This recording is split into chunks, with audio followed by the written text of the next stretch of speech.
சாமானிய நேயர்களுக்கு வணக்கம். எதை பற்றி பேச போகிறோம் அப்படின்னா தமிழ்நாட்டையே இல்லை இந்தியாவையே இல்லை உலகத்தையே உலுக்கிய ஒரு விஷயம்.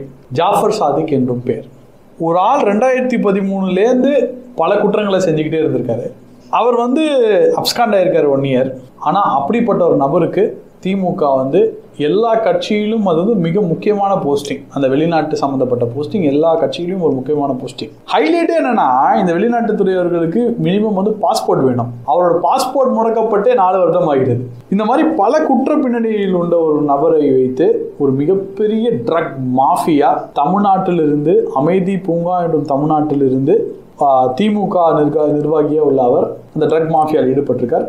கையும் காலுமாக நர்கோட்டிக்ஸ் போலீஸ் பிடிச்சிருக்காங்க. இதை பற்றி ரொம்ப டீட்டெயில்டாக பேசுகிறதுக்கு நம்ம கூட வேதா அண்ணா இருக்காங்க. வேதா அண்ணா நம்ம எல்லாம் தெரியும், நீங்கள் நிறைய வீடியோவில் பார்த்துருப்பீங்க நம்ம சேனல்லே. அவருக்கு நான் ஸ்பெஷலாலாம் இன்ட்ரடக்ஷன் கொடுக்கணும்னு அவசியம் இல்லை. அவர் இறங்கி அடிக்கக்கூடிய நபர். நீங்கள் நேத்தி மோடிஜி வரும்போது எல்லா பேனரும் நீங்கள் பார்த்துருந்தீங்கன்னா அவர் ரெக்கவர் தான். அவர் தேசியவாதி, அப்புறம் தான் கட்சிக்காரர். என்னை பொறுத்தவரைக்கும் நான் அவர் தேசியவாதியாக தான் நான் எப்போவுமே இன்டர்வியூ அவரை பார்ப்பேன். ஆனால் வணக்கம்ண்ணா. வணக்கம். ரொம்ப நாள் கழிச்சு நான் அவங்களை இன்டர்வியூ எடுக்கிறேன். சாமானிய நேயர்களுக்கு வணக்கம். ஆமாம், ரொம்ப நாள் கழிச்சு நான் இன்டர்வியூ எடுக்கிறேன்னு நினைக்கிறேன். ஆனால் நீங்கள் ரொம்ப வருஷமாக அரசியல் களத்தில் இருக்கீங்க. உங்களுக்கு சினிமாலேயும் பழக்கம் உண்டு, எல்லா இடத்துலையும் உங்களுக்கு ஒரு பெரிய பழக்கம் உண்டு. இன்ஃபேக்ட் அவங்க ஸ்கூலில் தான் விஜயகாந்த் அவர்கள் சிலம்பம் பயிற்சியே பண்ணாங்க. அதெல்லாம் அந்த விஷயம்லாம் எல்லாருக்கும் தெரியும்.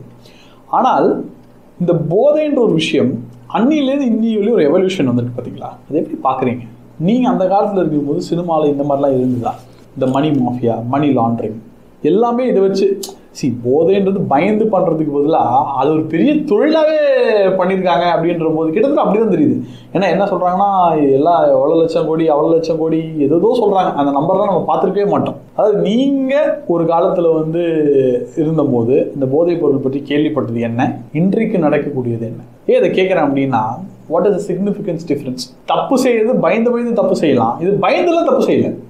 ரொம்ப கிளியர்ஃபான நம்மளை யார் என்ன பண்ணுற முடியும் அப்படின்னு ஒன்று பண்ணியிருக்காங்க. முதல் கேள்வி, நீங்கள் பார்த்த ஒரு விஷயம் என்ன? நீங்கள் இளைஞர்களாக பார்த்த விஷயம் என்ன? இன்னைக்கு நடக்கக்கூடிய விஷயம் என்ன?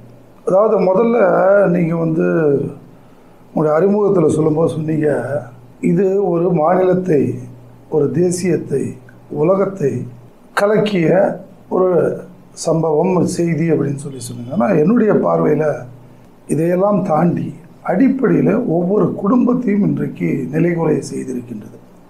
ஒரு பெற்றோராக நான் ஒரு கல்வியாளர் பேசிக்கா, ஒவ்வொரு குடும்பத்தில் இருக்கக்கூடிய பெற்றோர்கள் இன்றைக்கு தங்களுடைய குழந்தைகள் மீது ஒரு சந்தேக பார்வையை வைக்கின்ற அளவிற்கு இந்த செய்தி இன்றைக்கு ஒவ்வொருவரும் நிலைகுலை செய்திருக்கின்றது. பல காலங்களாக எங்களை போன்ற கல்வியாளர்களுக்கு, அதுவும் அதாவது அதிகமாக பணம் செலவழித்து படிக்க வைக்கக்கூடிய நிலைமையிலே இன்றைக்கு சராசரியாக நம்முடைய தமிழ் சமுதாயம் இறங்கி கொண்டிருக்கின்றது. ஏழையாக இருந்தாலும், காய்கறி விற்றாலும், ஒரு சிபிஎஸ்சி பள்ளியில், ஒரு மெட்ரிக் பள்ளியில் அதிகமாக தேர்ச்சி பெறக்கூடிய பிற எப்படி சரவணா பவன்லையோ ஒரு ஏடிபிலையோ அந்த மாதிரி ஒரு ஸ்டேட்டஸ் சிம்பிள் ஆகிப்போச்சு. இந்த ஹோட்டலில் சாப்பிட்டா தான் அப்படி இருக்கக்கூடிய சூழ்நிலை. அது போன்ற பள்ளிகளில் ஆரம்பத்தில் இது மாதிரி குற்றச்சாட்டு வந்தது. சில பள்ளிக்கூடம் பேர் சொல்ல விரும்பல, சென்னை மாநகரத்தில் வந்தது. வந்த உடனே அவங்களாம் சுதாரித்து கொண்டார்கள். அப்புறம் ஒரு கட்டுப்பாடுக்கு நான் சொல்கிறது ஒரு 10-15 வருடங்களுக்கு முன்பாக பள்ளிக்கூடத்துக்கு வெளியில் கஞ்சா விற்கிறாங்க, பள்ளிக்கூடத்துக்கு முன்னாடி போதைப் பொருள் விற்கிறாங்கன்றெல்லாம் வரும்போது காவல்துறையும் உடனடியாக நடவடிக்கை எடுத்துலாம் வந்தது. காலப்போக்கில் இன்றைக்கி என்ன ஆயிடுச்சுன்னு சொன்னால், அது பள்ளியா, அரசு பள்ளியா, தனியார் பள்ளியான்னா இல்லாமல் இன்றைக்கு ஒரு அதிர்ச்சிகரமான தகவலே நம்முடைய காவல்துறை நண்பர்கள், பத்திரிகை துறை சொல்கிறாங்க. காலையில் 8 மணிக்கு குழந்தைகள் போகும்போது மெடிக்கல் ஷாப்பில் போய் மாத்திரை வாங்கிக்கிறாங்க. அதை ஏதோ இந்த பிரசவத்துக்கு பயன்படுத்தக்கூடிய ஒரு மாத்திரைன்னு சொல்கிறாங்க.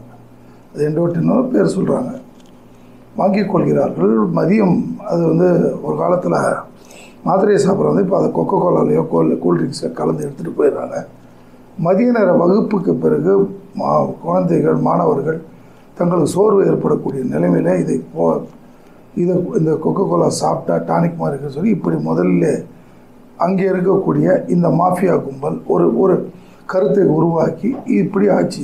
இது எனர்ஜி கொடுக்கும், இந்த மாத்திரையை சாப்பிட்டா ஒரு எனர்ஜி இப்படின்னு போய் கடைசியில் அதுக்கு அடிமையாகி அது கடைசியில் அது ஊசி வரைக்கும் போய் மாத்திரைன்றது போய் காலப்போக்கில் அப்படின்னா கடைசியில் ஊசிக்கு போய் ஒரு ஸ்டேஜ் வந்து அது இல்லாமல் இருந்து போய் இன்றைக்கி அவன் நெருக்கடி அடையக்கூடிய சூழ்நிலை வந்துருச்சு. இதெல்லாம் ஒரு பக்கம் இருந்து பயந்து கொண்டே இருந்தார்கள். ஒரு காலகட்டத்தில் நீங்கள் கூட பார்த்துருப்பீங்க, உங்களுடைய இன்னொரு போர்ஷன் சினிமாவை பற்றி கேட்டீங்க. ஒரு காலத்தில் திரைப்படம், ஏன்னா இந்த இடத்துல நமக்கு சினிமா ஆட்கள் நம்ம அதை பற்றி பேச போகிறோம், இன்னைக்கு இதில் பேச போகிறோம். கண்டிப்பாக திரைப்படத்துறைன்றது ஒரு காலகட்டத்தை நீங்கள் பார்த்தீங்கன்னா, ஒரு காலகட்டங்களில் ஏவிஎம் ப்ரொடக்ஷன்ஸு, ஜெமினி ப்ரொடக்ஷன்ஸு, இப்படி தயாரிப்பாளர்களுக்கு என்று ஒரு ஒரு ஒரு தரம் இருந்தது. தரம் ஒரு டிசிப்ளினும். ஆமாம், டிசிப்ளின் தொழில் தர்மம் வச்சுட்டு இருந்தாங்க. அதற்கு பிறகு ஜென்டில்மேன் படம்லாம் எடுத்தா பாருங்கள், குஞ்சுமோன் இவருக்கு மாதிரி நிறைய ப்ரொடியூசர்ஸ் வந்தாங்க. ஒரு கமர்ஷியல் ஆச்சு. அதன் மத்தியில் ஒரு இந்த காதல் தாக்கம், கிராம தாக்கம் அப்படின்னு பாரதிராஜா அவங்க பீரியட்லாம் ஒரு ஒரு எல்லாம் டிரான்சிஷன் தான். Any industry for that matter ஒரு மாற்றத்துக்கு தான் போயிட்டுருக்கோம். அப்புறம் இந்த நம்மளுடைய இந்த வெங்காய ஊடகங்கள் இருக்கு பாருங்கள், நம்ம இந்த குரூப் வந்த உடனே இவங்க கார்ப்பரேட் சினி இண்டஸ்ட்ரி கார்ப்பரேட் ஆச்சு. இது ஒரு பக்கம். அது வரைக்கும் கூட நம்ம ஏற்றுக்கொள்ளலாம். ஏன்னா கபலீகரம் செய்து கொண்டு சாதாரண சின்ன ப்ரொடியூசர்லாம் இருக்க முடியாது. இப்போ பெரிய பிக்சர்ஸ் மாதிரி, இப்போ உதாரணத்துக்கு பார்த்தீங்கன்னா அனைத்து திரையரங்குலையும் சட்டி வைனாசன், அப்புறம் ஐநாக்ஸ்னாங்க. இப்படி இது ஒரு கார்ப்பரேட்டாகவே ஒரு பெரிய எவல்யூஷன் வந்துருச்சு சினி இண்டஸ்ட்ரியில். ஹீரோஸ் அவங்க தேட்டர்ஸே கிடையாது. போன்ற ஒரு அதெல்லாம் போயிடுச்சு. போய் இவங்க தான் கடைசியில் என்னாச்சு, படத்தை திரையிடக்கூடிய இது யார்கிட்ட இருக்கோ அவங்க ஃபிக்ஸ் பண்ண ஹீரோஸ், அவங்க தான் டைரக்டர்ஸு. இப்படி கொஞ்சம் கொஞ்சமாக அது ஒரு சினிமா இண்டஸ்ட்ரி வந்து. அதுக்கப்புறம் இன்றைக்கி ஓடி பிளாட்ஃபார்ம் வந்துடுச்சு. இதெல்லாம் போச்சு. ஆனால் இன்றைக்கு அப்போ என்ன சொல்லுவாங்கன்னா, பாலிவுட்டில் தான் இந்த போதை மாஃபியா பாலிவுட்டை கண்ட்ரோல் பண்ணுறாங்க, துபாயிலேருந்து ஆப்ரேட் பண்ணுறாங்க, பாகிஸ்தான்லேருந்து ஆப்ரேட் பண்ணுறாங்க அப்படின்னு தான் சொல்லிட்டு இருந்தாங்க. இது ஒரு காலகட்டம். ஆனால் இன்றைக்கு கோலிவுட்டுடைய கதை என்ன ஆகிப்போச்சுன்னு சொன்னால், இப்படி பிரிவினை பேசக்கூடிய டைரக்டராக இருக்குது, அமீராக இருக்கட்டும், இயக்குனர் அமீர், வெற்றிமாறன். ஒரு கேள்வி கேட்குறேன், தப்பான்னு இல்லை, இவங்க எல்லாமே இப்போ பார்த்தீங்கன்னா இந்த விஷயத்தில் பாருங்கள், இந்த விஷயத்தில் அவர்களை சுற்றி இந்த பிரச்சனை வருது. இப்போ நான் என்ன கேட்குறேன்னா, சரி அவர் ஏதோ ப்ரொடியூசராக இருந்திருக்காரு, அவர் பக்கத்தில் இருந்ததுனால அவர் நம்ம குற்றம் சாட்டுறது கரெக்டுன்னு நினைக்கிறீங்களா? இல்லை, இப்போ அதை தான் சொல்ல வரேன். நீங்கள் உங்கள் கேள்வியிலே முதல்ல ஒரு கேள்வி கேட்டீங்க. இப்படி இன்ஃபேக்ட் ஒரு தேடப்பட்ட குற்றவாளிங்க, இன்றைக்கும் மும்பை போலீஸால் ஒரு தேடப்பட்ட குற்றவாளி அவர் திடீர்னு 2013 இருக்கார். இப்போ 21 அயலக அணியினுடைய திமுகவுடைய அயலக அணியினுடைய பொறுப்புக்கு வராரு. கொஞ்சம் கொஞ்சமாக போலீஸில் இருக்கிற அந்த கேமரா சிட்டியில் பொருத்தக்கூடிய அந்த போலீஸ் அந்த கேமராக்கள்லாம் ஸ்பான்சர் பண்ணி டிஜிபிட்ட சர்டிஃபிகேட் வாங்கலாம். அப்போது நீங்கள் சொல்கிற பக்கத்தில் இருந்தாருன்னா கூட அந்த அவர் தவறாகவே இருக்கட்டும், இன்றைக்கு இந்த பிரச்சனை வந்தோடனே கதறாங்க, எங்களுக்கு தெரியாது அப்படின்னு சொல்கிறாங்க. அன்யூஷுவலாக ஒரு நிதியோ இல்லை அன்யூஷுவலாக ஒரு மூமெண்ட். இப்போ நானே என்ன ஒருத்தர் ஸ்பான்சர் பண்ணுறாங்க ஒரு விளம்பரத்துக்கு கூட, இன்றைக்கு நீங்கள் விளம்பரத்துக்கு வாங்குகிற பணம் கூட அது தவறான நிதியால் வந்ததுன்னு சொன்னால் நம்ம ஆன்சரபிள். இப்படி பல நேரங்களில் நம்ம அமிதாப் பச்சன் பாலிவுட்டில் கூட சில நேரங்களில் பிரச்சனை வந்த போது, சில நேரத்தில் டோனி அவர்களுக்கு பிரச்சனை வந்த போது கூட அது தவறான மக்களை ஏமாற்றிய பணம். நான் சொல்கிறது மணி லாண்ட்ரிங்கில் வந்த பணம், எக்கனாமிக் அஃபென்சஸில் வந்த பணம் அப்படின்னு அவங்கள விட்ரா பண்ணியிருக்காங்க. ஆனால் இன்றைக்கு இவர்கள் என்ன சொல்கிறாங்கன்னா, அதுவும் அமீர் அவருடைய ஸ்டேட்மெண்ட்டை பார்த்தீங்கன்னா, ஒரு சாதாரண மனிதனுக்கு கூட ஒரு சந்தேக பார்வை அவர் மீது வந்துடும். இவரு அவரோட தொடர்புனால தான் இப்படிலாம் சமாளிக்கிறார் பொழுது, தேவையில்லாமல் அதற்கு விளக்கம் கொடுக்கிறேன் என்ற பேர்வையில் மத உணர்வுக்குள்ளே போய் புகுந்துகிறார். இது எப்படி அதை நோக்கி என்னை பொறுத்தவரை நிச்சயமாக சாமானியனை பொறுத்தவரை இன்றைக்கு இவங்க தப்பிக்க முடியாதுன்னா, எனக்கு அவங்களுக்கு தெரியாது, நான் அவர் நான் சம்பளம் வாங்குறவர் தான், இதுக்கு பின்னாடி பெரிய நெட்வொர்க் இருக்குது. இவங்க சரி அப்படியே இவங்க பேச்செல்லாம்.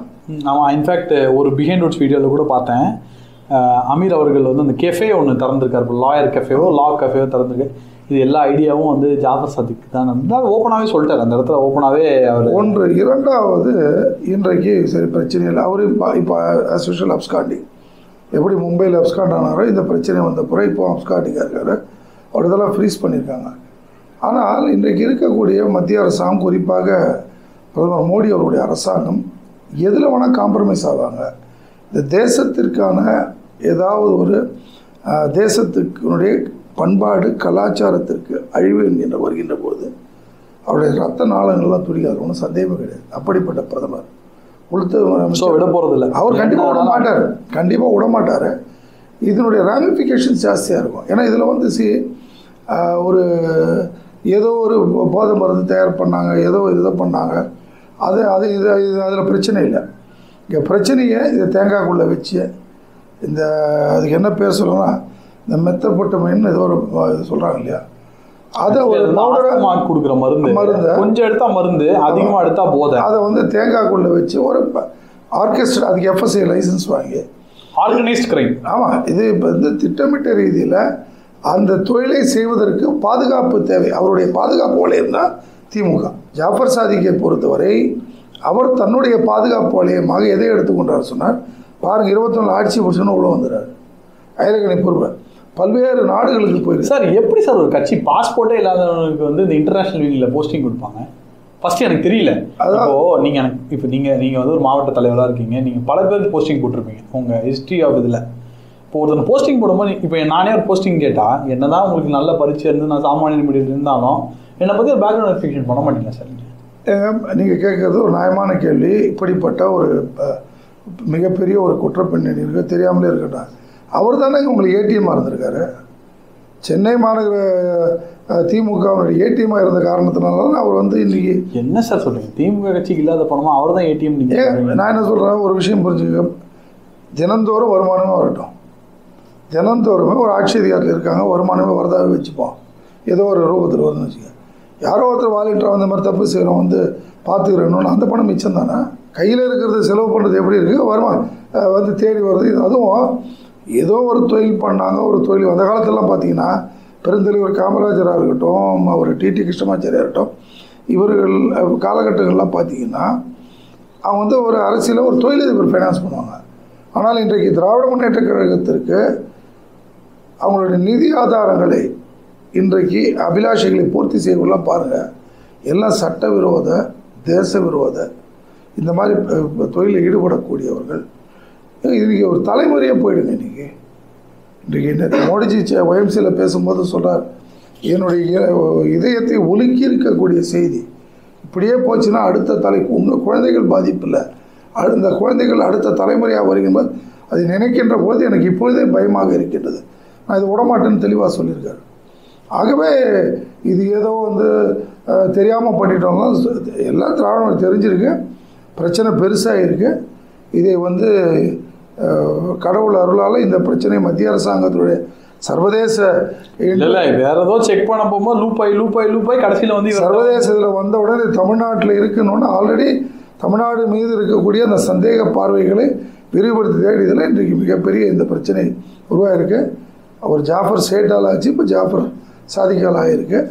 அதனால் என்னென்ன பிரச்சனைகள் வரும் தெரியல. ஒன்று மட்டும் நிச்சயம், இந்த பிரச்சனைகள்லாம் மீறி திராவிட முன்னேற்ற கழகம் அவங்க குடும்பத்தை யோசிச்சு பார்க்கட்டுங்க. அவர் அவங்க குடும்ப இல்லை பர்சனல் சொல்லுங்கள், அவர் குடும்பத்தில் ஒருத்தர் வந்து ஆஸ்பத்திரியில் 4 மாதம் உடம்பு இல்லாமல் இருக்கார். அது அவங்க பர்சனல் மெடிக்கல் இல்லை ஏதோ ஒன்று சொல்கிறாங்க. இன்றைக்கி மக்கள் மத்தியில் ஒரு பேச்சு இருப்பது.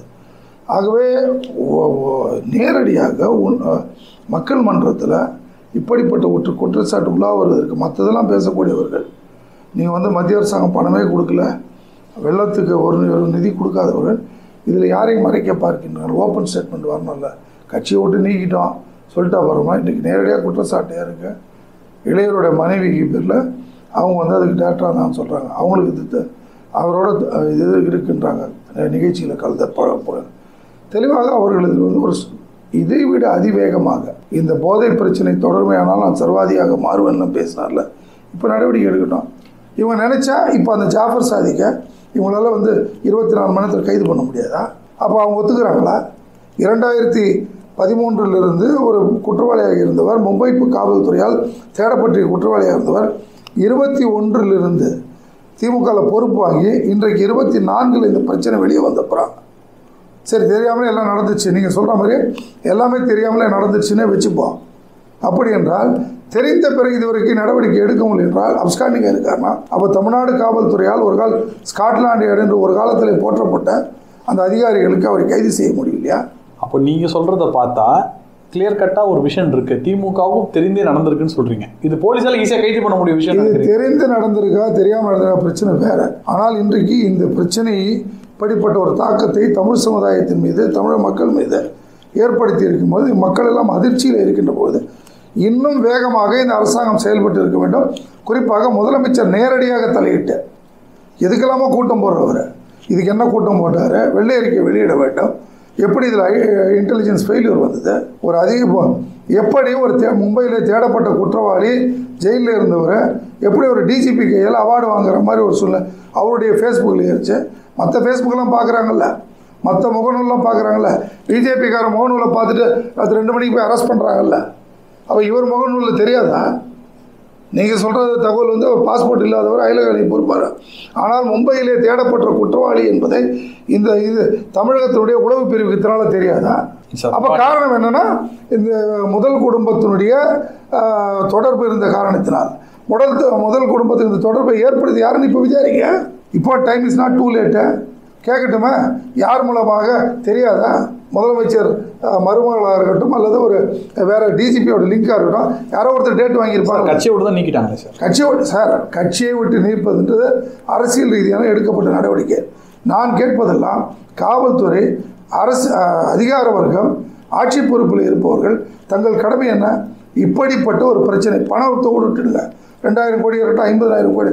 இப்போ வந்து நம்மளோட சில ஊடகங்கள்லாம் பார்க்குறேன், இதனுடைய ராமிஃபிகேஷன் பார்த்தா 50,000 கோடி மேலே இதில் பிரச்சனை இருக்கும் என்று சொல்கிறார். 2G போல் அதில் பாதி பங்கு இருக்கும் என்று அதில் பாதி.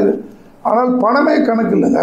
இவர்கள் சொல்லியிருக்கக்கூடிய அந்த பயத்தை பார்த்தா எங்களுக்கு இன்றைக்கு இதனால் ஏற்படக்கூடிய தாக்கம், இதனால் ஏற்படக்கூடிய ஒரு சமுதாயத்தின் மீது, குறிப்பாக இளைய சமுதாயத்தின் மீது, அடுத்த தலைமுறையின் மீது மிகப்பெரிய தாக்கம் ஏற்படும். ஒரு நல்ல ஆட்சியாளராக இருந்தால், உண்மையாகவே தெரியாமல் நடந்தாலோ தெரிந்து நடந்தாலும், இப்போ உலகம் தெரிந்து போச்சு, அவ்வளோ பெரிய பிரச்சனை இருக்கு. காவல்துறைக்கு தெரியாதா? டிஜிபி யார்கிட்ட டேட் வாங்கினாங்க, என்ன நடவடிக்கை எடுத்தீங்க, எப்படி அவர்கள் டிஜிபி அலுவலகத்தில் வந்து அந்த நிகழ்ச்சியில் வந்து கலந்துட்டு அவார்டு வாங்குற அளவுக்கு அதை இன்றைக்கு எடுத்து நடவடிக்கை எடுத்துக்கலாமா?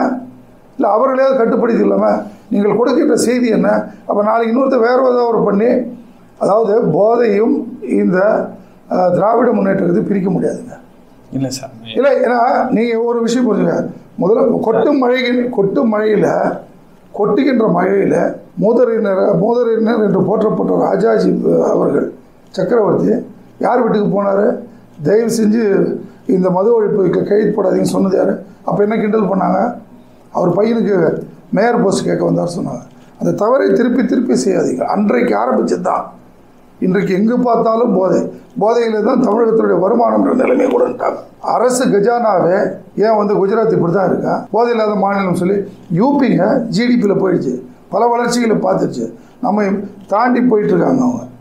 ஆகவே போதை ஆரம்பித்தது இவர்கள் தான், கர்த்தாக்கள் இவர்கள் தான். என்னை பொறுத்தவரை அந்த போதையால் தான் முடிவே வரும்னு நினைக்கிறேன்.